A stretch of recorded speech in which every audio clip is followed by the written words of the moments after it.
Shalom, saudara yang dikasihi dalam kasih Kristus. Hari ini kita melanjutkan mengenai nilai-nilai kehidupan, yaitu menyenangkan hati Tuhan.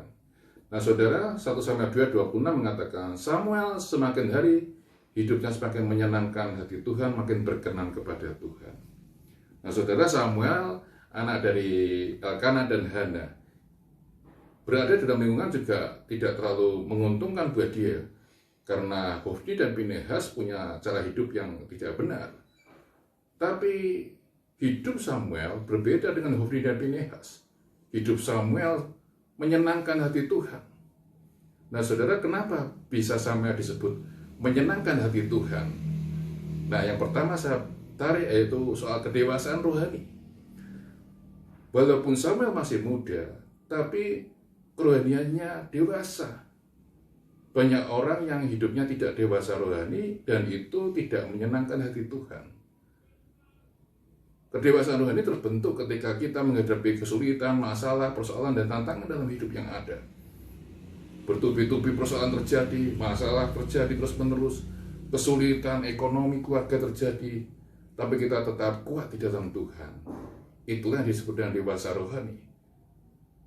Hidupnya dibedakan dengan orang lain karena dia punya kedewasaan dalam kerohanian. Nah, yang kedua adalah orang yang hidup bergaul intim dengan Tuhan. Nah, Samuel ini dari kecil sudah diberikan baju efod dan sering istirahat dekat dengan tabut Tuhan.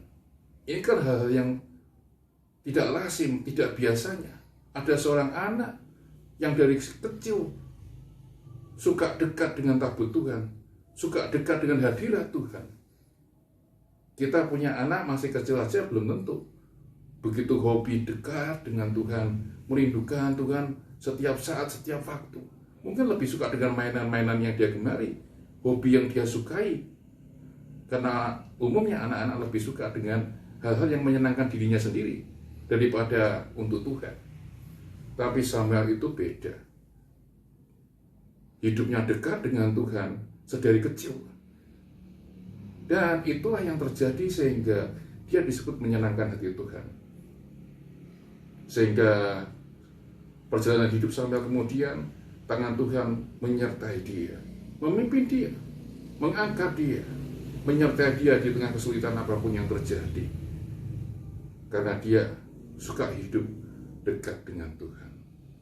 Kiranya hari-hari yang ada saat ini kita responi dengan seperti Samuel yang sedari kecil sudah suka dekat Tuhan dan akhirnya hidupnya juga dipelihara Tuhan.